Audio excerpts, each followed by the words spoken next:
हाज़िर हैं दोस्तों। हर हफ्ते वांग कुछ किताबां लैके कुछ नज़मां लैके, क्योंकि अज दो किताबां पिछले हफ्ते ही मेरे कोल पहुंचियां तां धड़ा धड़ लिखी जा रही पोएट्री, खासकर पंजाब च लिखी जा रही जिहड़ी पोएट्री, सोशल मीडिया ते लिखी जा रही पोएट्री, मैं सारी नूं नहीं एक बागा रखदा, पर किते ना किते धड़ा धड़ शब्द इस्तेमाल करना पै गया। ਉਹਦੇ ਵਿੱਚ कुछ आवाज़ां मैनूं इन्हां किताबां दे थ्रू, दो किताबां ये ने, मैं तुहानूं दिखा दिंदा उन्हां दा टाइटल। संतोख सिंह सुखी होरी दीवियां दी सरगम है, ये किताब का टाइटल है, दीवियां दी सरगम। ताज़ा किताब है। एक सीनियर पोएट ने साडे गुरचरण जी दिल्ली तो, उन्हां दी किताब चर्चा च है अजकल, लकीरां दे पार। दो किताबां मेरे को आईयां, और एक किताब जिहड़ी करोना टाइम ते जां वो जिहड़ा संघर्ष लड़िया जा रहा सीगा CAA वाला कोरोना टाइम तो पहला, जिहड़ा शाहीन बाग, जे तुसीं तां ओहदी सारियां कवितावां जिन्नियां कि लिखी गईयां, अमोलक सिंह होरां ने उहनूं एडिट कीता, नंगे पैर तुरदियां कवितावां, कित्थे है रात दा चन्न। ਇਹਦੇ ਵਿੱਚੋਂ ਇੱਕ ਤੁਹਾਨੂੰ ਕਵਿਤਾ ਮੇਰਾ ਮਨ ਹੈ ਮੈਂ ਤੁਹਾਨੂੰ ਸੁਣਾਵਾਂ ਕਿ ਜਿਹੜੇ ਤਾਜ਼ਾ ਪੋਇਟਰੀ ਦੇ ਵਿੱਚ ਕੀ ਐਸਾ ਆ ਗਿਆ ਜਿਹਨੇ ਮੈਨੂੰ ਮਜਬੂਰ ਕਰ ਦਿੱਤਾ ਕਿ ਤੁਸੀਂ ਪੋਇਟਰੀ ਬਾਰੇ ਗੱਲ ਕਰਨੀ ਹੈ। ਜਦੋਂ ਮੈਂ ਸੰਤੋਖ ਸਿੰਘ ਸੁੱਖੀ ਹੋਰਾਂ ਦੀ ਦੀਵਿਆਂ ਦੀ ਸਰਗਮ, ਬਹੁਤ ਹੀ ਸਾਦਾ ਔਰ ਟਾਈਟਲ ਤੋਂ ਹੀ ਤੁਹਾਨੂੰ ਇਹ ਕਿਤਾਬ ਕੈਲੀਬਰ ਨੇ ਛਾਪੀ ਹੈ, पब्लिकेशन ने, थोनू टाइटल तो ही अपने अंदर किते ना किते एक ऐसा कोई लो और कोई ध्वनि, कोई आवाज़, कोई बिंब, कोई ऐसा रिदमिक एहसास तुहाडे अंदर भर दिंदा इहदा टाइटल रखना, इहदे टाइटल की डिज़ाइनिंग। तो जदों मैं किताब च उतरिया इस किताब नूं, क्योंकि डॉक्टर सुखी मेरे मित्र भी ने, साडे वधिया पोएट ने, नौजवान थिंकर ने, सिर रखण वाले कुछ लोग, डेडिकेटेड लोग जिहड़े हुंदे ने, उन्हां दे विचों हैन संतोख सिंह सुखी। तो मैं देखिया कि एक दमित दलित धिर लई कुछ कलमां जिहड़ियां लिख रहीआं ने, उन्हां चों सुखी दी कलम वन ऑफ दैम। तां फिर की सुखी ने अडरा करता, संतोख सिंह सुखी ने की अडरा कर दिता जिन्हें मैनू मजबूर कर दिता कि मैं अपने वीकली कॉलम दे विच इस किताब की गल करा। ये पढ़दे कुछ करैक्टर लैंदे ने डॉक्टर सुखी होरी, कुछ पात्र लैंदे ने, वो पेंडू धरातल दे दबे हुए पात्र, वो लताड़े हुए पात्र, वो जगीरू धौंस सहिंदे पात्र, उस दमन करन वाली धिर दी पॉलिटिक्स दा शिकार हुंदे पात्र, वो किते ना किते। पर मैं पिछली बार गल करदे गल कीती सी कि जदों कुछ लिटरेचर च तुहानूं इन्हां पात्रां दी सिरजना दौरान कुछ पाठक दे मन च दया, करुणा, पिटी, ਇਹੋ ਜਿਹਾ एहसास आवे तो मैनू वो साहित्य के उत्ते एतराज़ हो जाता कि यार जदों लाल सिंह दिल दे ਇਹੋ ਜਿਹੇ पात्र घुंघरू वजाउंदे ने अपनी धड़ागी दे ते चन्न टाली थी हसदा है, एहसास, क्योंकि इन्हां लोगों के संघर्ष नहीं मरदे, ये लोग रुदन दे पात्र नहीं हुंदे है कि ये रुदन कर। मैं नहीं रुदन देखिया, मैं इन्हां दे विच पलिया बड़िया, मैं इन्हां दे दी औलाद हाँ, इन्हां करैक्टर्स दी मैं लड़दे देखे ने, मैं ये लोग नहीं संघर्ष छड्डदे। मैं पात्र सुखी दे पात्रां नूं देख रहा सी किवें किरदे, तो मैनूं अपना पिंड याद आ गया। मेरे नावल परमेश्वरी चो करैक्टर है, छिंदा नां दा करैक्टर है, किवें पैरां नूं करोइयां हो जांदियां ने, इलाज नहीं कर पाउंदा, हौली हौली उहदे पैर दा अंगूठा झड़ जांदा। इन्हां पात्रां जिन्हां दे अंग झड़ जांदे ने, माई गॉड, उन्होंने करैक्टर्स नूं, उन्हां दे संघर्षां नूं सुखी ने, मैं कवितावां पढ़ांगा एक दो तीन, बहुत सारे करैक्टर ने उन्हें जिहड़े ले, बाकी कवितावां नहीं, पर उन्हां दे करैक्टरां करके जिहड़ा सुखी ने एक नवां ਹਾਲਾਂकि मैं जोगा सिंह ਨੂੰ याद करदा हाँ, साडे पुराने शायर ने, उन्होंने भी कुछ पात्रां ਨੂੰ ਲੈ ਕੇ नज़मां लिखियां सी, बड़ियां मकबूल होईयां सी। असीं नवें नवें सिखांदरू सी उस वेले, 90विਆਂ ਦੇ नेड़े तेड़े तो पहलां ਦੀਆਂ ਗੱਲਾਂ ਨੇ ਉਹ जोगा सिंह होरां ਦੀਆਂ। ਤਾਂ पर जिस वेले मैं सुखी होरां ਦਾ ਇਹ पढ़ ਰਿਹਾ, जिवें उन्होंने करैक्टर लिया पिंड दा लब्बू, क्या बात है यार, नरक भोग दा पिछले दिन ही हो गया सुरगवास, मेरे पिंड दा लब्बू। लब्बू उर्फ लाभ सिंह, जिस दे हिस्से सारी उम्र आउंदी रही हानी, माणमती थां ते भी मिलदी रही बदनामी।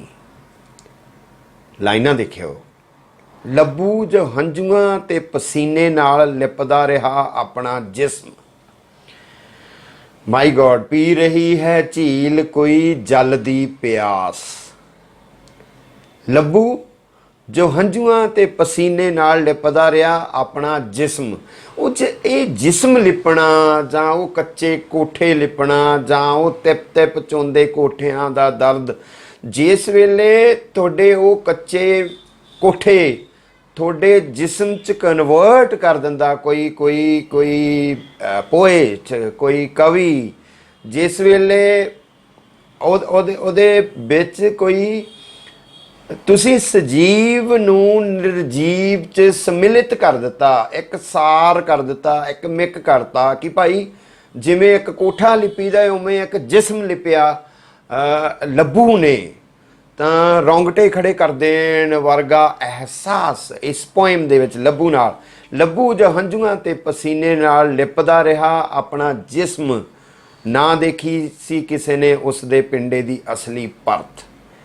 ਹੁਣ ਅਹਿਸਾਸ ਕੀ ਆ ਕਿ ਉਹਦੇ ਜਿਹੜੀਆਂ ਪਰਤਾਂ ਨੇ ਉਹ ਹੰਝੂਆਂ ਦੀਆਂ, ਪਸੀਨੇ ਦੀਆਂ, ਉਹਦੀ ਮਿਹਨਤ ਦੀਆਂ, ਉਹਦੇ ਲੁੱਟੇ ਜਾਣ ਦੀਆਂ, ਉਹਦੇ ਦਮਨ ਦੀਆਂ ਐਸੀਆਂ ਪਰਤਾਂ ਨੇ ਕਿ ਪੜ੍ਹਨ ਵਾਲੇ ਦੇ 4 ਲਾਈਨਾਂ ਪਿੰਡੇ ਤੇ ਪੱਛ ਲਾ ਦਿੰਦੀਆਂ ਨੇ, ਕਿਤੇ ਰੂਹ ਤੇ ਪੱਛ ਲੱਗਦੇ ਨੇ ਜਿਸ ਵੇਲੇ ਉਹਦੀ ਅਸਲੀ ਪਰਤ ਦੀ ਘਾੜਤ ਨੂੰ ਅਸੀਂ ਕਿਆਸਦੇ ਹਾਂ।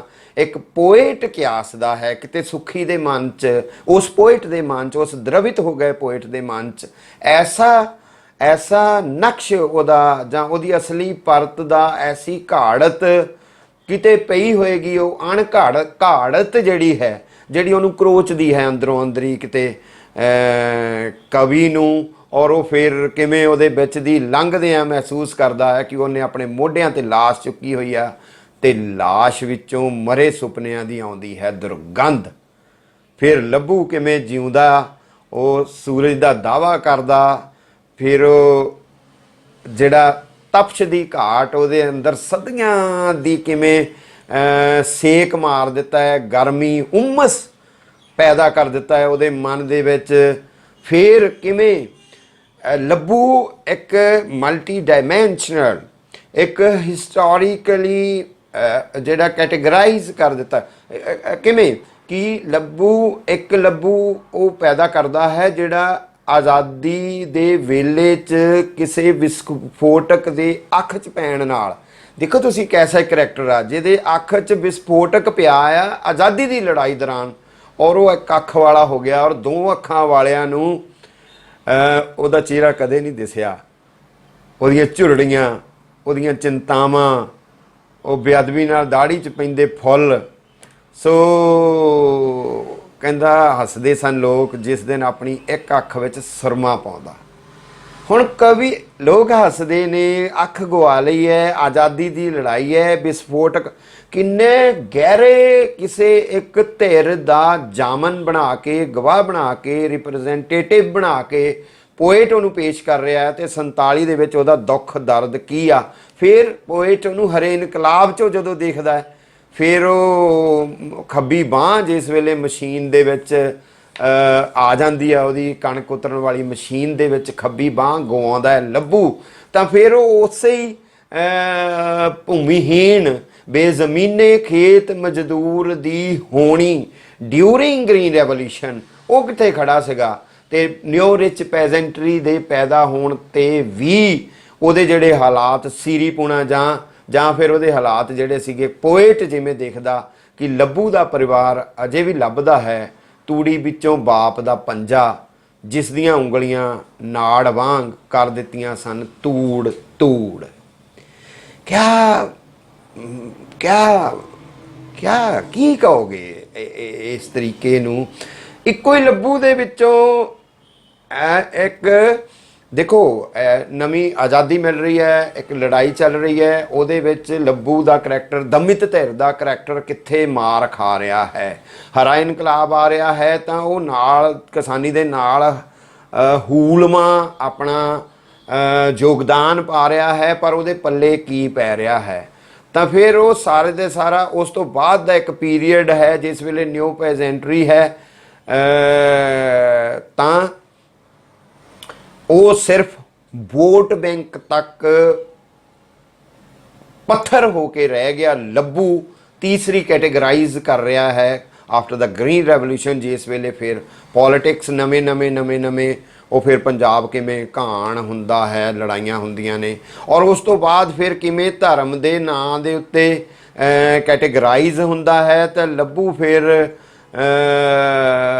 ਜਿਹੜਾ ਹੈ ਉਹ ਇਸ ਲੜਾਈ ਦੇ ਵਿੱਚ ਜਿਹਨੇ ਆਪਣੀ ਸੱਜੀ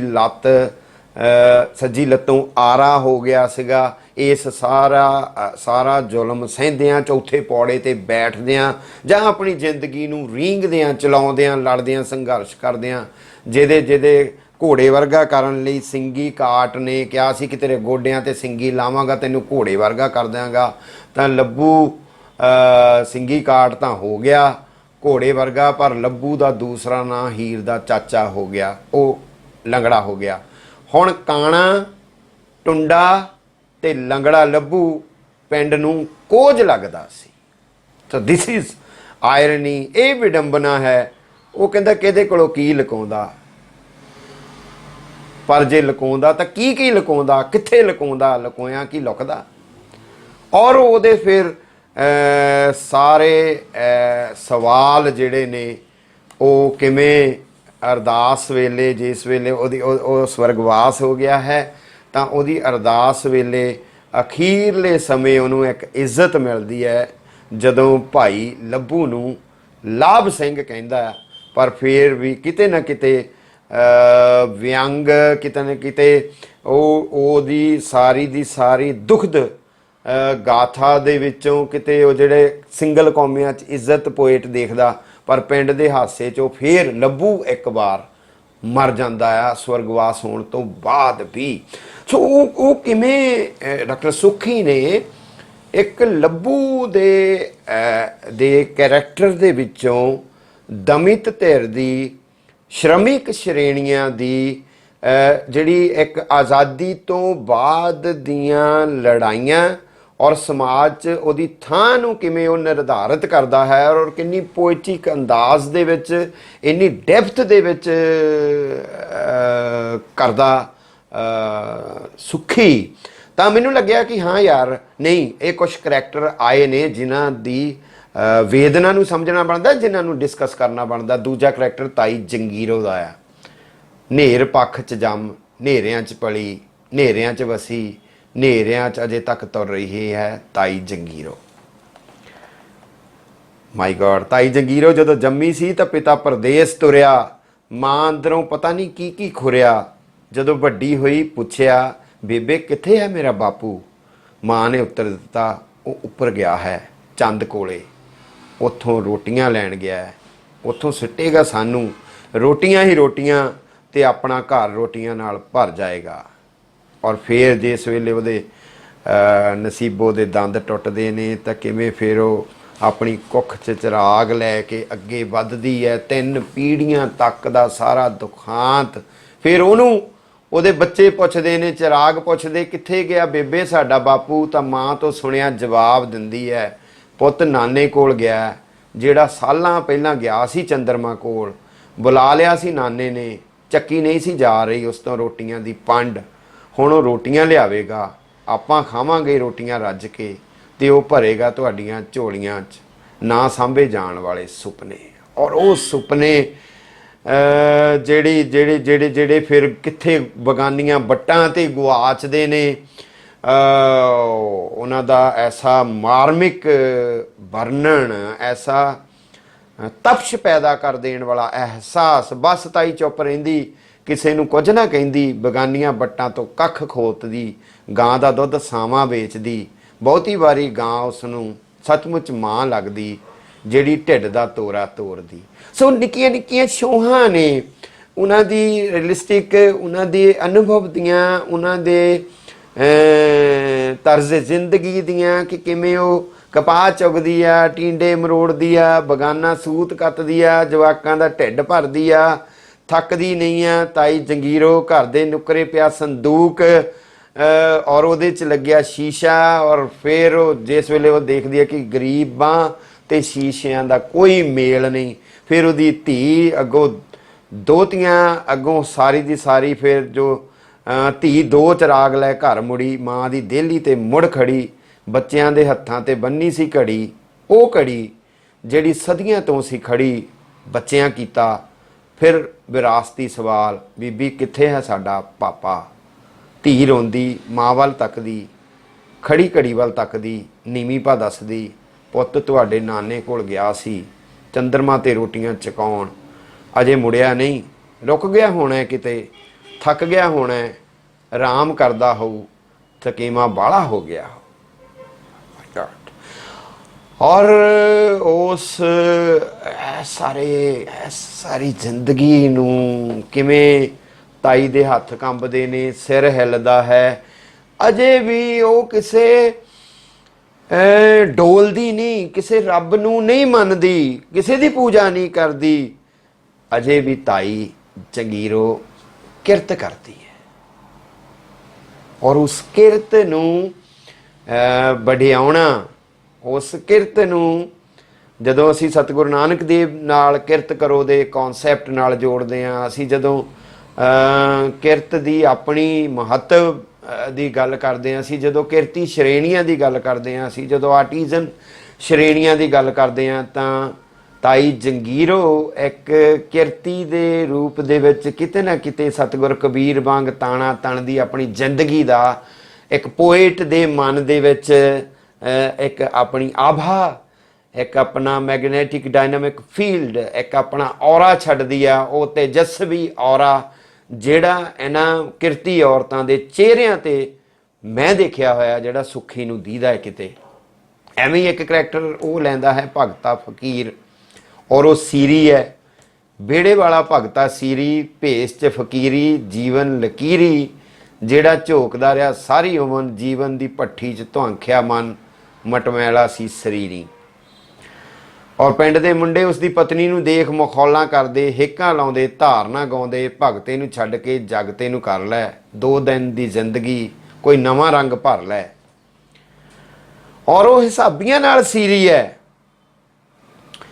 ਓਹੋ, ਔਰ ਉਹ ਲਾਲ ਐਨਕਾਂ ਦੇ ਵਿੱਚੋਂ ਦੀ ਝਾਕਦੇ ਨੇ ਜਿਵੇਂ ਪੋਲੀਟੀਕਲ ਸਟਾਇਰ ਹੈ ਇਸ ਦੇ ਵਿੱਚ। ਔਰ ਕਿਵੇਂ ਉਹਨਾਂ ਦੀ ਕਣਕ ਨੂੰ ਅੱਗ ਲੱਗਦੀ ਹੈ ਤੇ ਫਿਰ ਉਹ ਕਿਉਂਕਿ ਮੁਆਵਜ਼ਾ ਲੈਣਾ ਹੈ ਤਾਂ ਸੀਰੀ ਨੂੰ ਬਰੋਬਰ ਖੜਾਉਂਦੇ ਨੇ। ਤਾਂ ਤਿੱਖਾ ਵਿਅੰਗ ਪੋਲੀਟੀਕਲ ਸੁੱਖੀ ਹੋਰੀ ਕਰਦੇ ਨੇ ਕਿ ਲਾਲ ਐਨਕੀ ਅਰਥ ਸ਼ਾਸਤਰੀ ਨੇ ਉਸ ਨੂੰ ਨੁਕਸਾਨ ਵੇਲੇ ਜਮਾਤੀ ਬਣਾ ਲਿਆ ਸੀ, ਜਿਹੜਾ ਕਦੇ ਬਰਾਬਰ ਨਹੀਂ ਸੀ ਖੜਾਇਆ, ਉਸ ਨੂੰ ਆਪਣੇ ਬਰਾਬਰ ਖੜਾ ਲਿਆ ਸੀ। ਪਰ ਭਗਤਾ ਪੀਪਿਆਂ ਦੀ ਆਸ 'ਚ ਪੀਪਾ ਬਣ ਗਿਆ ਸੀ। ਭਗਤੇ ਦੇ ਸਾਹਮਣੇ ਪਤਾ ਨਹੀਂ ਕਿੰਨੇ ਹੀ ਝੰਡੇ ਝੁਕੇ ਸਨ, ਭਗਤੇ ਅੰਦਰੋਂ ਪਤਾ ਨਹੀਂ ਕਿੰਨੇ ਹੀ ਭਗਤੇ ਮਰੇ ਸਨ। ਜਿਵੇਂ ਮੈਂ ਇਹ ਇੱਕ ਸੁੱਖੀ ਦੀ ਇਸ ਨਵੀਂ ਪੋਇਟਰੀ ਦੀ ਇੱਕ ਹੋਰ ਖੂਬਸੂਰਤੀ, ਇੱਕ ਨੁਕਤਾ, ਇੱਕ ਉਹਦਾ ਜੁਗਤ ਕਹਿ ਲਓ ਉਹਨੂੰ, ਕਿ ਉਹ ਇੱਕ ਭਗਤੇ ਦੇ ਵਿੱਚੋਂ ਕਈ ਭਗਤਿਆਂ ਦੀਆਂ ਨਿਸ਼ਾਨਦੇਹੀਆਂ ਕਰਿਆ ਜਾਂਦਾ। ਅੱਗੇ ਇੱਕ ਕਵਿਤਾ ਹੈ ਉਹ ਦੀਪੇ, ਉਹ ਇੱਕ ਪਿੰਡ ਦੇ ਦੀਪੇ ਨੇ, ਕਿਵੇਂ ਉਹਨਾਂ ਦੇ ਦੁੱਖ ਦੀ, ਕਿਵੇਂ ਉਹਨਾਂ ਦੇ ਦੁੱਖ ਦੇ ਪ੍ਰਵਾਸ ਦੇ ਦੁੱਖ ਦੀ ਗੱਲ ਕਰਦਿਆਂ ਉਹ ਕਈ ਦੀਪੇ ਗਿਣਾ ਜਾਂਦਾ ਹੈ। ਔਰ ਉਹ ਦੀਪੇ ਜਿਹੜੇ ਕਦੇ ਜਗਣੇ ਨਹੀਂ, ਜਿਹੜੇ ਕਦੇ ਜਗਦੇ ਨਹੀਂ, ਜਿਨ੍ਹਾਂ ਨੂੰ ਦੀਪ ਕਹਿਣਾ ਹੀ ਆਪਣੇ ਆਪ ਦੇ ਵਿੱਚ ਵਿਡੰਬਨਾ ਹੈ। ਸੋ ਬਹੁਤ ਹੀ ਸੂਖਸ਼ਮ ਤਰੀਕੇ ਦੇ ਨਾਲ ਇੱਕ ਦੇ ਵਿੱਚੋਂ ਕਰੈਕਟਰਾਈਜ਼ਡ ਕਰਨਾ ਔਰ ਉਹਨੂੰ ਹਿਸਟੋਰੀਕਲ ਪਰਸਪੈਕਟਿਵ ਤੋਂ ਸਮਝਣਾ, ਉਹਦੇ ਕਰੈਕਟਰ ਨੂੰ, ਉਹਦੀ ਪੀੜ੍ਹੀ ਦਰ ਪੀੜ੍ਹੀ ਦਰਦ ਜਿਵੇਂ ਤੁਰਿਆ ਜਾ ਰਿਹਾ ਹੈ ਤਾਂ ਸੁੱਖੀ ਨਾਲ ਉਹਦੇ ਕਿਵੇਂ ਤੁਰਿਆ ਜਾ ਰਿਹਾ ਹੈ। ਕਰੈਕਟਰ ਦਾ ਨਾਂ ਹੈ ਰਾਮੂ ਉਰਫ ਮੋਚੀ, ਉਰਫ ਰਵਿਦਾਸੀਆ, ਉਰਫ ਕਮੀਣ, ਦਿਹਾੜੀਦਾਰ, ਵਿਰਸੇ ਦੇ ਕਾਰੋਬਾਰ ਤੋਂ ਟੁੱਟਿਆ, ਨਾਮਕਰਨ। ਇਹ ਪੋਇਮ ਬਹੁਤ ਅੰਡਰਸਟੈਂਡ ਕਰਨ ਵਾਲੀ ਹੈ ਕਿਉਂਕਿ ਸੁੱਖੀ ਇੱਕ ਚਿੰਤਕ ਹੈ, ਇੱਕ ਸਾਹਿਤ ਦੇ ਨਾਲ ਜੁੜਿਆ ਹੋਇਆ ਵਿਅਕਤਿਤਵ ਹੈ। ਔਰ ਉਹ ਕਹਿ ਰਿਹਾ ਕਿ ਨਾਮਕਰਨ ਕੰਮ ਵਿਚਲੀ ਗਤੀਸ਼ੀਲਤਾ, ਇਹ ਉਹਦਾ ਨਾਮਕਰਨ ਹੈ। ਜੁੱਤੀਆਂ ਬਣਾਉਣ ਲੱਗਿਆ ਹੈ ਸ਼ਹਿਰ ਵਿੱਚ ਉੱਚ ਜਾਤੀਆ ਵਪਾਰੀ, ਮੋਚੀ ਬਾਹਰ ਹੋ ਗਿਆ। ਔਰ ਨਾਮਕਰਨ ਆਧੁਨਿਕ ਉਦਯੋਗੀਆ ਸ਼ਹਿਰੀਕਰਨ। ਰਾਮੂ ਖੇਤ ਮਜ਼ਦੂਰ। ਹੁਣ ਆਰਟੀਜ਼ਨ ਕਿਵੇਂ ਹੌਲੀ ਹੌਲੀ ਹਾਸ਼ੀਏ ਤੇ ਧੱਕੇ ਜਾਂਦੇ ਨੇ ਇਸ ਸਾਰੇ ਸੰਸਾਰੀਕਰਨ, ਉਦਾਰੀਕਰਨ, ਗਲੋਬਲਾਈਜੇਸ਼ਨ ਦੇ ਪੀਰੀਅਡ ਚੋਂ, ਲਿਬਰਲਾਈਜੇਸ਼ਨ ਦੇ ਪੀਰੀਅਡ ਤੋਂ। ਜਿਸ ਵੇਲੇ ਡਾਕਟਰ ਮਨਮੋਹਨ ਸਿੰਘ ਹੋਰੀ ਸਾਡੇ ਸਾਬਕਾ ਪ੍ਰਧਾਨ ਮੰਤਰੀ, ਉਸ ਵੇਲੇ ਵਿੱਤ ਮੰਤਰੀ ਨੇ, ਨਰਸਿਮਹਾ ਰਾਓ ਦੀ ਸਰਕਾਰ ਹੈ, ਤਾਂ ਉਹ ਜਿਹੜਾ ਸਾਰਾ ਕੁਝ ਹੋ ਰਿਹਾ ਹੈ ਉਹਦੇ ਵਿੱਚ ਕਿਵੇਂ ਖੁੱਲ੍ਹਾ ਮਿਲ ਰਹੀਆਂ ਨੇ ਅਤੇ ਤੇਰਾ ਆਰਟੀਜ਼ਨ ਜਿਹੜਾ ਹੈ ਉਹ ਕਿਵੇਂ ਹਾਸ਼ੀਏ 'ਤੇ ਧੱਕਿਆ ਜਾ ਰਿਹਾ, ਉਹਦੀ ਨਿਸ਼ਾਨਦੇਹੀ ਕਰਦਿਆਂ ਰਾਮੂ ਖੇਤ ਮਜ਼ਦੂਰ। ਮਸ਼ੀਨਾਂ ਨੇ ਖੋਹ ਲਈ ਰੂਹ, ਪ੍ਰਵਾਸੀ ਮਜ਼ਦੂਰਾਂ ਨੇ ਵੀ ਲਿਆ ਥਾਂ। ਰਾਮੂ ਰੋਟੀ ਲਈ ਰੋਂਦਾ ਕੁਰਲਾਉਂਦਾ ਹੈ, ਰੋਟੀ ਨੂੰ ਜੋੜਿਆ ਗਿਆ ਨਾਲ ਪਛਾਣ। ਨਾਮਕਰਨ ਉੱਤਰ ਆਧੁਨਿਕਤਾ। ਔਰ ਕਿਵੇਂ ਤੁਹਾਡੀ ਜਿਹੜੀ ਇੱਕ ਆਈਡੀਓਲੋਜੀਕਲ ਜਾਂ ਵਿਚਾਰਧਾਰਕ ਤੁਹਾਡੀ ਰੀਸ਼ੇਪ ਕੀਤਾ ਜਾ ਰਿਹਾ ਹੁੰਦਾ ਤੁਹਾਡੇ ਮਨ ਮਸਤਕ ਨੂੰ, ਈਵਨ ਰਾਈਟਰਸ ਦੇ, ਈਵਨ ਚਿੰਤਕਾਂ ਦੇ, ਉਹ ਕਿਵੇਂ ਆਪਣੇ ਨਾਲ ਸਾਰੀ ਘਾੜਤ ਵੀ ਲੈ ਕੇ ਆਉਂਦੀ ਹੈ। ਇਕੋਨਮੀ ਜਿਸ ਵੇਲੇ ਅਰਥ ਦੇ ਵਿੱਚ ਕੋਈ ਨਾ ਕੋਈ ਚੇਂਜ ਆ ਰਹੇ ਹੁੰਦੇ ਨੇ, ਇਕੋਨੋਮਿਕਲ ਚੇਂਜ ਆ ਰਹੀਆਂ ਹੁੰਦੀਆਂ ਨੇ ਗਲੋਬਲ ਲੈਵਲ 'ਤੇ, ਤਾਂ ਉਹ ਆਪਣੇ ਆਪ ਨਾਲ ਵਿਚਾਰਧਾਰਕ ਘਾੜਤਾਂ ਨਾਲ ਲੈ ਕੇ ਆਉਂਦੇ ਨੇ। ਉੱਤਰ ਆਧੁਨਿਕਤਾ ਦੀ ਘਾੜਤ ਦੀ ਪਛਾਣ ਸੁੱਖੀ ਬੜੇ ਚਿੰਤਕੀ ਅੰਦਾਜ਼ ਦੇ ਵਿੱਚ ਕਰ ਰਿਹਾ ਉਸ ਵੇਲੇ। ਰਾਮੂ ਸ਼ਹਿਰ ਕਰੇ ਦਿਹਾੜੀ, ਸ਼ਿਲਪ ਦੀ ਘਾਟ, ਸ਼ਿਲਪੀ ਕਾਮੇ ਦੀ ਲੋੜ, ਚੌਂਕਾਂ ਦਾ ਸ਼ਿੰਗਾਰ, ਹੋਰ ਜਾਤੀਆਂ ਵੀ ਉੱਥੇ, ਭੁੱਖ ਦੀ ਸਾਂਝ ਹੁੰਦਿਆਂ ਵੀ ਨਹੀਂ ਸੰਘਰਸ਼ ਦੀ ਸਲਾਹ। ਔਰ ਨਾਮਕਰਨ ਜਾਤੀ ਚੇਤਨਾ ਦੀ ਹੋਂਦ। ਤੁਸੀਂ ਦੇਖੋਗੇ ਕਿ ਕਿਸ ਤਰੀਕੇ ਦੇ ਨਾਲ ਇਸ ਸਾਰੇ ਨੈਰੇਟਿਵ ਦੇ ਨਾਲ ਤੁਹਾਨੂੰ ਹਿਊਮਨ ਰਾਈਟਸ ਦੀਆਂ ਗੱਲਾਂ ਚੱਲ ਪੈਣਗੀਆਂ, ਐਥਨਿਕ ਆਈਡੈਂਟੀਟੀਜ਼ ਦੀਆਂ ਗੱਲਾਂ ਚੱਲ ਪੈਣਗੀਆਂ, ਜਾਤੀ ਗੌਰਵ ਦੀਆਂ ਗੱਲਾਂ ਚੱਲ ਪੈਣਗੀਆਂ। ਜੇ ਉਹ ਕਹਿਣਗੇ ਕਿ ਗਰਵ ਸੇ ਕਹੋ ਹਮ ਹਿੰਦੂ ਹੈ, ਤਾਂ ਸਾਡੇ ਇੱਧਰ ਤੱਲਣ ਨੂੰ ਲੈ ਕੇ ਜਾਂ ਦੁਆਬੇ ਨੂੰ ਲੈ ਕੇ ਉਹ ਬੀਬੇ ਪੁੱਤ ਚਮਾਰਾਂ ਦੇ, ਜਾਂ ਗਰਭ ਸੇ ਕਹੋ ਹਮ ਚਮਾਰ ਹੈ, ਜਾਂ ਵਾਲਮੀਕੀਆਂ ਦੇ ਮੁੰਡੇ ਨਹੀਂ ਉਹ ਡਰਦੇ, ਪੰਗਾ ਪਾਈ ਰੱਖਦੇ। ਸੋ ਉਹ ਸਾਰੀਆਂ ਦੀਆਂ ਸਾਰੀਆਂ ਕਿਸ ਤਰੀਕੇ ਦੇ ਨਾਲ ਕੌਨਸਪੀਰੇਸੀਜ਼ ਚੱਲਦੀਆਂ ਹੁੰਦੀਆਂ ਨੇ, ਤੁਹਾਨੂੰ ਅਡਰਿਆਂ ਕਰ ਲਈ ਆਈਡੈਂਟੀਟੀ ਪੋਲੀਟਿਕਸ ਦੇ ਚੱਲਦਿਆਂ ਤੁਹਾਨੂੰ ਕੱਲੇ ਕੱਲੇ ਕਰਨ ਵਾਸਤੇ ਉਹਦੀ ਪੋਲੀਟਿਕਸ ਨੂੰ ਸੁੱਖੀ ਕਿਵੇਂ ਸਮਝਦਾ ਹੈ। ਔਰ ਨਾਲ ਲਿਖਦਾ ਕਿ ਵਰਗੀ ਚੇਤਨਾ ਦੀ ਘਾਟ। ਫਿਰ ਅੱਗੋਂ ਕੋਲੋਂ ਲੰਘ ਰਿਹਾ ਜੱਟ ਤਹਿਸੀਲਦਾਰ, ਰਾਮਦਾਸੀਆ ਪਟਵਾਰੀ, ਬਾਣੀਆਂ ਪੁਲਿਸ ਮੁਲਾਜ਼ਮ, ਮਜ਼੍ਹਬੀ ਸਿੱਖ ਥਾਣੇਦਾਰ, ਡੀਸੀ, ਬ੍ਰਾਹਮਣ ਦਰਜਾ 4 ਅਫਸਰ, ਖੱਤਰੀ ਦੁਕਾਨਦਾਰ। ਨਾਮਕਰਨ ਸਰਕਾਰੀ ਤੰਤਰ ਦੇ ਮੁਲਾਜ਼ਮਾਂ ਦਾ, ਮਜਮਾ ਸਾਂਝਾਂ ਦਾ ਭੁਲੇਖਾ। ਰਾਮੂ ਕਦੇ ਧਰਮ ਆਸਰੇ, ਕਦੇ ਸਰਕਾਰ ਆਸਰੇ, ਕਦੇ ਅੰਦਰ ਰੋਹ, ਕਦੇ ਵਿਦਰੋਹ, ਕਦੇ ਸ਼ਾਂਤ, ਕਦੇ ਅਸ਼ਾਂਤ। ਅਸਮਾਨ ਵੱਲ ਝਾਕਦਾ, ਪਤਾਲ ਨੂੰ ਮਿਣਦਾ। ਨਾਮਕਰਨ ਕੁਰਾਏ ਪਿਆ ਆਦਮੀ। ਯਾਨੀ ਉਹ ਕੈਸੇ ਇੱਕ ਨਾਮ ਰੱਖ ਕੇ ਹੀ ਤੁਹਾਨੂੰ ਉਹਦੀ ਸਾਰੀ ਦੀ ਸਾਰੀ ਉਹਦੀ ਇਕੋਨਮੀ, ਉਹਦੀ ਪੋਲੀਟਿਕਸ, ਉਹਦੀ ਕਲਚਰਲ ਐਂਥਰੋਪੋਲੋਜੀ ਦੀ ਆਈਡੈਂਟੀਫਿਕੇਸ਼ਨ, ਕਿਵੇਂ ਤੁਹਾਨੂੰ ਸਾਰੀ ਦੀਆਂ ਸਾਰੀਆਂ ਉਹ ਤੈਆਂ ਉਸ ਬੰਦੇ ਦੇ ਅੰਦਰ ਪਈਆਂ ਤੈਆਂ ਜਿਹਨੂੰ ਆਰਥਿਕਤਾ ਨਿਰਧਾਰਿਤ ਕਰ ਰਹੀ ਹੈ, ਉਹ ਸਾਡੇ ਸਾਹਮਣੇ ਫਰੋਲਦਾ ਸੁੱਖੀ। ਇਸ ਕਰਕੇ ਵੱਡਾ ਕਵੀ ਇਸ ਕਿਤਾਬ ਦੇ ਵਿੱਚ ਮੈਨੂੰ ਲੱਭਾ। ਸਰਕਾਰ ਨੇ ਕਹਿ ਦਿੱਤਾ ਹੈ ਰਾਖਵਾਂ ਕਰਨ, ਸਸਤੇ ਕਰਜ਼ੇ, ਸ਼ਗਨ ਸਕੀਮਾਂ, ਪਤਾ ਨਹੀਂ ਹੋਰ ਕੀ ਭਾਸ਼ਣ ਦੇ ਰਿਹਾ ਵਿਰੋਧੀ ਪਾਰਟੀ ਦਾ ਚੁੱਕਿਆ। ਅੰਤਿਕਾ ਕੀ ਆ ਲਾ ਰਿਹਾ ਹੈ ਕੋਈ ਅਸਮਾਨ 'ਚ ਨਾਰੇ, ਰਾਮੂ ਰਿਹਾ, ਰਾਮੂ ਰਹੇਗਾ ਜਿੰਨਾ ਚਿਰ ਉਹ ਕਿਸੇ ਨੂੰ ਕੁਝ ਨਹੀਂ ਕਹੇਗਾ।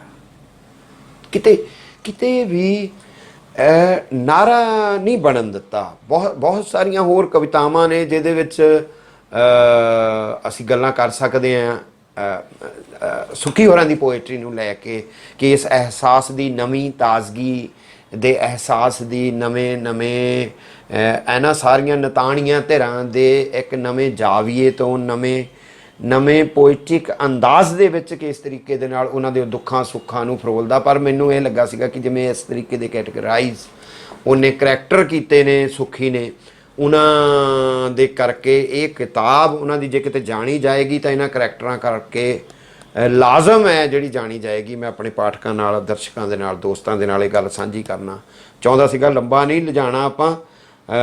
ਸੰਤੋਖ ਸਿੰਘ ਸੁੱਖੀ ਹੋਰਾਂ ਨੂੰ ਮੈਂ ਇਸ ਕਿਤਾਬ ਦੀ ਵਧਾਈ ਦਿੰਦਿਆਂ ਗੁਰਚਰਨ ਹੋਰਾਂ ਦੀ ਕਿਤਾਬ ਬਾਰੇ ਕੁਝ ਗੱਲਾਂ ਬਹੁਤੀਆਂ ਸੰਖੇਪ ਦੇ ਵਿੱਚ ਹੀ, ਕਿਉਂਕਿ ਇਹ ਵੀ ਕਿਤਾਬ ਆਪਣਾ ਬਹੁਤ ਧਿਆਨ ਮੰਗਦੀ ਹੈ। ਇਹਦੀ ਪੋਇਟਰੀ ਵਿੱਚ ਬਹੁਤ ਸਾਰਾ ਕੁਝ ਐਸਾ ਨਵਾਂ ਹੈ ਜਿਹਨੂੰ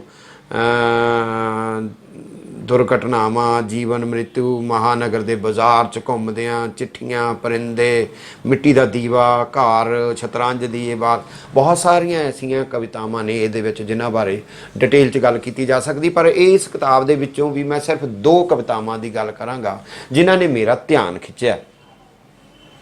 ਮੇਰਾ ਇੱਕ ਆਪਣਾ ਅੰਦਾਜ਼ ਹੈ ਕਿਸੇ ਕਿਤਾਬ ਨੂੰ ਪੜ੍ਹਨ ਦਾ, ਮੈਂ ਪਤਾ ਨਹੀਂ ਉਹਨੂੰ ਕਿਵੇਂ ਪੜ੍ਹਦਾ ਮੈਂ, ਉਹ ਠੀਕ ਹੋ ਸਕਦਾ, ਨਹੀਂ ਵੀ ਠੀਕ ਹੋ ਸਕਦਾ। ਮੈਂ ਇਹਦੇ ਵਿੱਚੋਂ ਇਹ ਪੜ੍ਹਿਆ, ਕਿਉਂਕਿ ਭਾਰਤੀ ਮਨ ਨੂੰ ਤੁਸੀਂ ਜੇ ਇੱਥੋਂ ਦੀ ਮਿੱਥ ਨੂੰ ਨਹੀਂ ਸਮਝਦੇ ਤਾਂ ਭਾਰਤੀ ਮਨ ਨੂੰ ਤੁਸੀਂ ਸਮਝ ਨਹੀਂ ਸਕਦੇ। ਭਾਰਤੀ ਮਨ ਅਜੇ ਵੀ ਸਾਡੀ ਮਿੱਥ ਘੜ ਰਹੀ ਹੈ। ਭਾਰਤੀ ਮਨ ਨੂੰ ਸਾਡੀ ਮਿੱਥ ਨੇ ਘੜਿਆ, ਪੀੜ੍ਹੀਆਂ ਤੋਂ ਸਾਡੀ ਮਿੱਥ ਨੇ ਉਹਨੂੰ ਘੜਿਆ ਹੈ, ਔਰ ਉਹਦੇ ਸ਼ਿਕੰਜੇ 'ਚੋਂ ਅਸੀਂ ਕਿਤੇ ਬਾਹਰ ਆਉਂਦੇ ਹੀ ਨਹੀਂ ਆ। ਸਾਡੇ ਅੰਦਰੋਂ ਕਿਤੇ ਨਾ ਕਿਤੇ ਉਹ ਸਾਰੇ ਦਾ ਸਾਰਾ ਚੱਲਦਾ ਹੀ ਰਹਿੰਦਾ। ਉਹ ਐਸਾ ਸਾਡੇ ਜੀਵਨ, ਸਾਡੇ ਸਮਾਜ, ਸਾਡੇ ਸੱਭਿਆਚਾਰ, ਸਾਡੀ ਬੋਲੀ, ਸਾਡੀ ਭਾਸ਼ਾ, ਸਾਡੇ ਜੀਵਨ ਸਾਰੇ ਦੇ ਵਿੱਚ ਇੰਨਾ ਰਚ ਵਿੱਚ ਗਿਆ, ਇੱਕ ਸੁਰ ਹੋ ਗਿਆ ਆ ਕਿ ਅਸੀਂ ਉਹਨੂੰ ਅੰਡਰਸਟੈਂਡ ਕਰਕੇ, ਉਹਦੇ ਚੰਗੇ ਮਾੜੇ ਦੀ ਪਰਖ ਕਰਕੇ, ਇੱਧਰੋਂ ਉੱਧਰੋਂ ਕੱਢ ਕੇ, ਅਲੱਦ ਪਲੱਦ ਕੇ ਉਹਨੂੰ ਦੇਖਣ ਦੇ ਪਾਂਦੀ ਨਹੀਂ ਆ। ਖਾਸ ਕਰਕੇ ਪੰਜਾਬੀ ਪੋਇਟਰੀ ਵਾਲੇ ਤਾਂ ਮੈਨੂੰ ਕਿਤੇ ਲੱਭੇ ਹੀ ਨਹੀਂ ਆ। ਜੇ ਕਿਸੇ ਨੇ ਕੋਈ ਗੱਲ ਕੀਤੀ ਹੋਵੇ, ਸੁਰਜੀਤ ਹਾਂ ਸੋਰੀ ਕਿਤੇ ਮਿੱਥ ਦੀ ਗੱਲ ਕਰਦੇ ਸੀਗੇ, ਮੈਨੂੰ ਹੋਰ ਕੋਈ ਕਵੀ ਲੱਭਦਾ ਨਹੀਂ, ਜਾਂ ਫਿਰ ਸਾਡਾ ਲਾਲ ਸਿੰਘ ਦਿਲ ਹੈ, ਪਰ ਉਹ ਮਿੱਥ ਦੀ ਗੱਲ ਕਰਦੇ ਆ ਉਹਨੂੰ ਹਿਸਟੋਰੀਕਲ ਪਰਸਪੈਕਟਿਵ ਤੋਂ ਸਮਝੇ ਬਗੈਰ ਗੱਲ ਹੀ ਨਹੀਂ ਕਰਦਾ, ਜਾਂ ਉਹ ਬਹੁਤ ਸਾਰੇ ਹਿਸਟੋਰੀਕਲ ਕਰੈਕਟਰਸ ਦੀਆਂ ਗੱਲਾਂ ਕਰਦੇ, ਉਹਨਾਂ ਨਾਲ ਜੋੜੀਆਂ ਹੋਈਆਂ ਮਿੱਥਾਂ ਦੀਆਂ ਗੱਲਾਂ ਕਰਦੇ ਨੇ, ਉਹਨਾਂ ਨਾਲ ਜੁੜੇ ਹੋਈਆਂ ਕੁਛ ਜਿਹੜੀਆਂ ਮੌਖਿਕ ਕਥਾਵਾਂ ਜੁੜ ਜਾਂਦੀਆਂ ਨੇ ਉਹਦੀਆਂ ਗੱਲਾਂ ਕਰਦੇ ਨੇ। 2 ਕਵਿਤਾਵਾਂ ਇਹਦੇ ਵਿੱਚ ਉਹਨਾਂ ਨੇ, ਬੜੀਆਂ ਵੱਡੀਆਂ ਕਵਿਤਾਵਾਂ ਨੇ, ਲੰਬੀਆਂ ਕਵਿਤਾਵਾਂ ਨੇ। ਗੁਰਚਰਨ ਹੋਰਾਂ ਦੀ ਕਿਤਾਬ ਲਕੀਰਾਂ ਦੇ ਪਾਰ ਦੇ ਵਿੱਚ ਚਰਚਾ 'ਚ ਹੈ ਇਹ ਕਿਤਾਬ। ਤਾਂ ਇੱਕ ਹੈ ਬੀਰ ਬਬਰੀਕ ਬਾਰੇ। ਬੀਰ ਬਬਰੀਕ ਮਹਾਭਾਰਤ ਦਾ ਕਰੈਕਟਰ ਹੈ। ਅਸੀਂ ਸਾਰੇ ਜਾਣਦੇ ਹਾਂ ਕਿਸ ਤਰੀਕੇ ਦਾ ਉਹ ਬਹਾਦਰ ਆਦਮੀ ਸੀ, ਕਿਵੇਂ ਉਹ ਆਪਣੇ ਇੱਕ ਤੀਰ ਨਾਲ ਹੀ ਮਹਾਭਾਰਤ ਦੇ ਯੁੱਧ ਦਾ ਨਵੇੜਾ ਕਰ ਸਕਦਾ ਸੀ। ਪਰੰਤੂ ਉੱਥੇ ਇੱਕ ਕੌਨਸਪੀਰੇਸੀ ਹੁੰਦੀ ਹੈ। ਉਸ ਕੌਨਸਪੀਰੇਸੀ ਨੂੰ ਜਿਵੇਂ ਵੀ ਅੰਡਰਸਟੈਂਡ ਕੀਤਾ ਜਾ ਸਕਦਾ ਕਿ ਇਸ ਤਰੀਕੇ ਨਾਲ ਕ੍ਰਿਸ਼ਨ ਬ੍ਰਾਹਮਣ ਦਾ ਰੂਪ ਧਾਰਨ ਕਰਕੇ ਬੀਰ ਬਬਰੀਕ ਦੇ ਕੋਲ 3 ਤੀਰ ਨੇ। 3 ਤੀਰ ਜੇ ਮੋਟਾ ਜਿਹਾ ਮਿੱਥ ਦਾ ਲੈਣਾ ਹੈ ਤਾਂ ਉਹ 3 ਤੀਰ ਜਿਹੜੇ ਬਖਸ਼ਿਸ਼ ਨੇ ਹੜੰਬਾ ਦੀ, ਉਹਦੀ ਮਾਤਾ ਦੇ ਤਪ ਦੇ ਵਿੱਚੋਂ ਪੈਦਾ ਹੋਇਆ। ਘਟੋਤ ਕੱਚ ਦਾ ਪੁੱਤਰ ਹੈ। ਘਟੋਤ ਕੱਚ ਜਿਹੜਾ ਭੀਮ, 5 ਪਾਂਡਵਾਂ ਚੋਂ ਭੀਮ ਸੀ, ਭੀਮ ਦਾ ਪੁੱਤਰ ਘਟੋਤ ਕੱਚ, ਔਰ ਘਟੋਤ ਕੱਚ ਦਾ ਪੁੱਤਰ ਨਾਗ ਜਾਤੀ ਦੀ ਔਰਤ ਦੇ ਕੁੱਖੋਂ ਪੈਦਾ ਹੋਇਆ ਬੀਰ ਬਬਰੀਕ। ਸੋ ਉਸ ਸਾਰੀਆਂ ਜਿਹੜੀਆਂ ਲੜਾਈਆਂ ਸੀਗੀਆਂ ਆਰੀਅਨ ਔਰ ਨੇਟਿਵਸ ਦੀਆਂ ਲੜਾਈਆਂ, ਉਸ ਲੜਾਈਆਂ ਦੇ ਵਿੱਚੋਂ ਦੀ ਵੀ ਜੇ ਦੇਖਦੇ ਹਾਂ, ਉਹ ਲੜਾਈਆਂ ਤੋਂ ਬਾਹਰ ਜੇ ਮਿੱਥ ਦੇ ਤੌਰ ਦੇ ਉੱਤੇ ਦੇਖਣਾ ਤਾਂ ਉਹਦੇ ਕੋਲ 3 ਤੀਰ, ਜਿਹਦੇ ਦੇ ਨਾਲ ਉਹ ਇੱਕਦਮ ਸਾਰੇ ਦੇ ਸਾਰੀ ਸੈਨਾ ਨੂੰ ਪਰੋ ਸਕਦਾ ਸੀਗਾ। ਔਰ ਉਹਦੇ ਤੀਰ ਜਿਸ ਵੇਲੇ ਉਹ ਬ੍ਰਾਹਮਣ ਬਣੇ ਹੋਏ ਨੇ, ਕ੍ਰਿਸ਼ਨ ਉਹਨੂੰ ਰੋਕਦੇ ਨੇ ਸਾਰਾ ਕੰਮ ਕਰਨ ਤੋਂ। ਉਹ ਸਾਰੀ ਪੋਲੀਟਿਕਸ ਦੇ ਵਿੱਚ ਪਿੱਛੇ ਅਸੀਂ ਸਾਰੀ ਅੰਡਰਸਟੈਂਡਿੰਗ ਕਰ ਸਕਦੇ ਹਾਂ। ਪਰ ਉਹਦੇ ਤੀਰਾਂ ਦੇ ਵਿੱਚੋਂ ਫਿਰ ਉਹ ਤੀਰ ਪਰਖਦੇ ਨੇ ਕਿ ਤੂੰ, ਉਹ ਕਹਿੰਦਾ ਕਿ ਮੈਂ ਤਾਂ ਇਸ ਤਰੀਕੇ ਕਰ ਦਿਆਂਗਾ ਕਿ ਇਹ ਦਰਖਤ ਦੇ ਇੱਕ ਪੱਤੇ ਦੇ ਵਿੱਚ ਦੀ, ਇਟਸ ਏ ਮਿਥੀਕਲ ਸਟੋਰੀ, ਇਹਦੇ ਵਿੱਚ ਨਹੀਂ ਜਾਣਾ, ਉਹਦਾ ਸਿੰਬੋਲਿਕ ਮੀਨਿੰਗ ਮੈਂ ਤੁਹਾਨੂੰ ਦੱਸਾਂਗਾ, ਉਹਦੇ ਤੇ ਜਾਣਾ ਹੈ ਕਿ ਉਹ ਫਿਰ ਤੀਰ ਮਾਰ ਕੇ ਉਹ ਸਾਰੇ ਦਰਖਤ ਦੇ ਪੱਤੇ ਛਲਣੀ ਕਰਦਾ ਹੈ।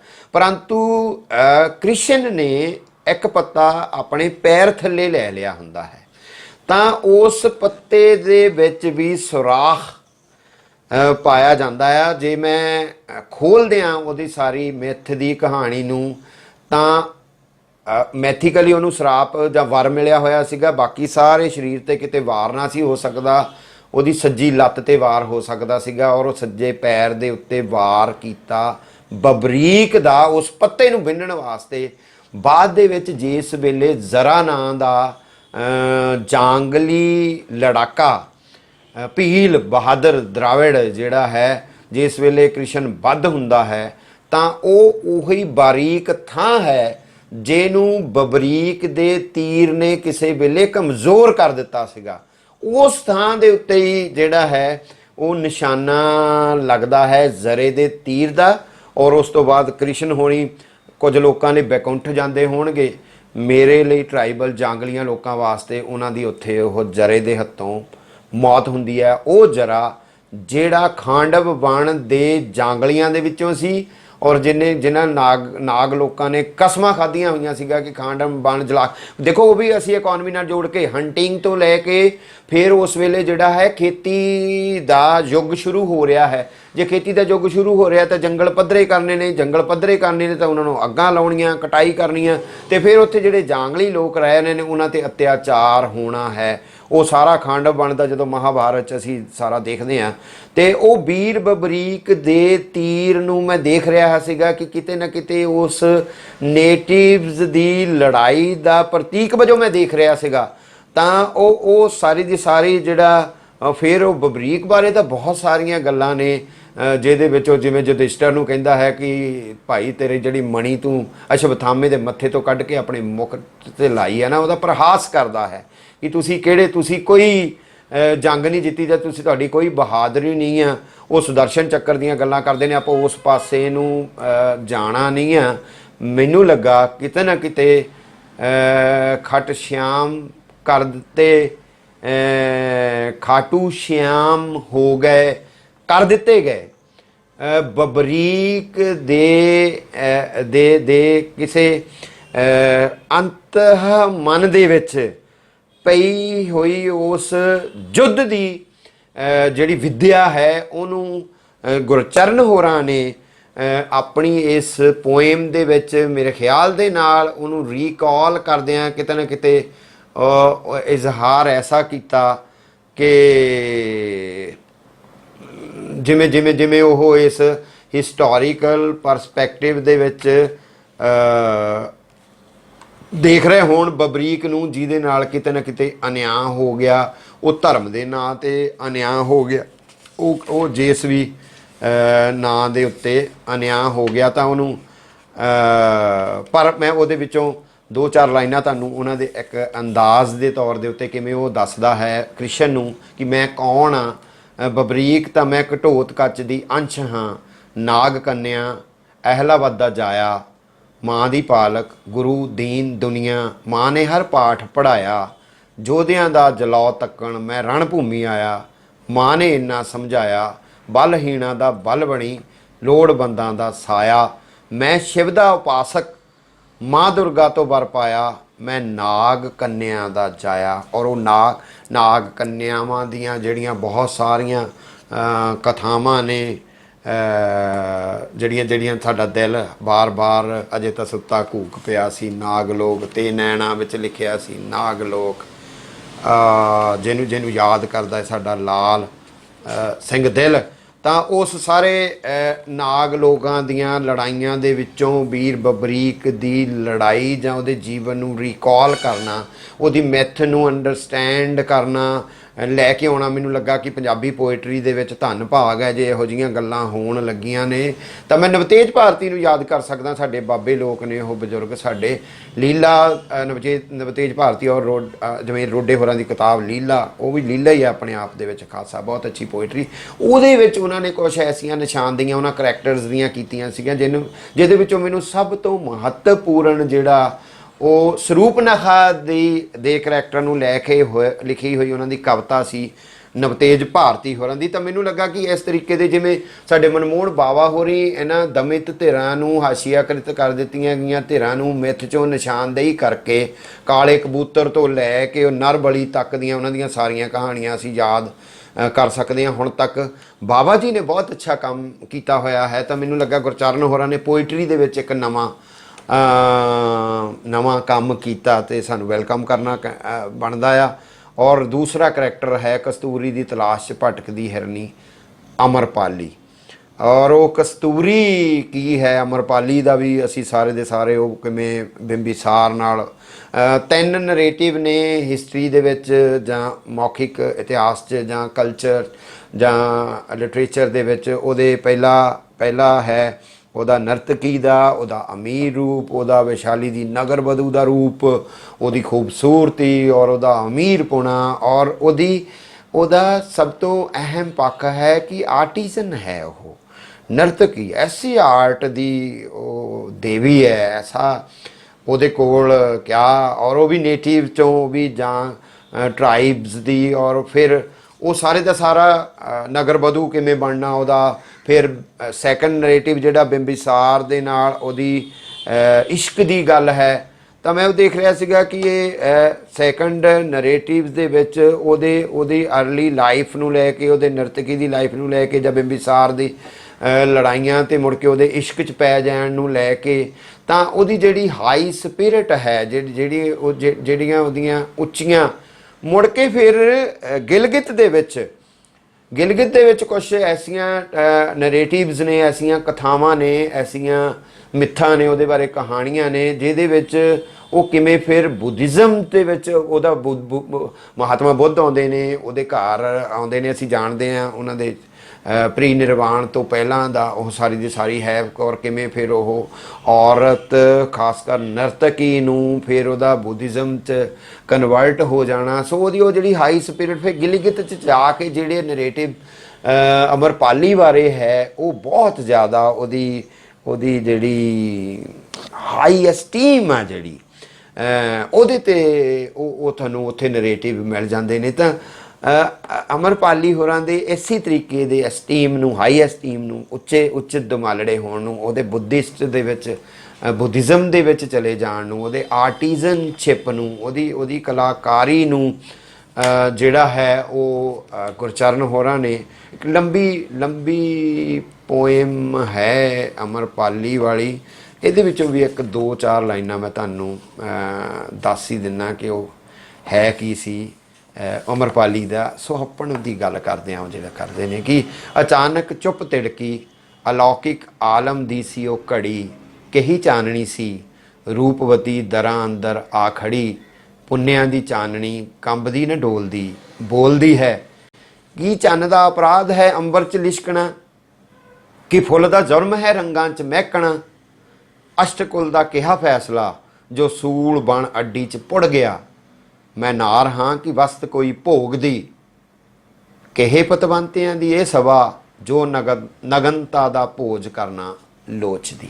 ਸੋ ਉਹ ਗਣਾਂ ਦੀ ਸਭਾ ਦੇ ਬਾਰੇ ਦੇ ਵਿੱਚ ਜਿਹੜੀਆਂ ਗੱਲਾਂ ਕਰਦੇ ਨੇ। ਹੋਰ ਬਹੁਤ ਸਾਰੀਆਂ ਪੋਇਮਸ ਨੇ, ਬਟ ਇਹ ਦੋ ਕਵਿਤਾਵਾਂ ਮੈਨੂੰ ਖਿੱਚੀਆਂ ਲਕੀਰਾਂ ਦੇ ਆਰ ਪਾਰ ਇਸ ਕਿਤਾਬ ਦੀ ਗੱਲ ਕਰਨ ਵਾਸਤੇ ਮੈਨੂੰ ਮਜਬੂਰ ਕਰ ਦਿੱਤਾ।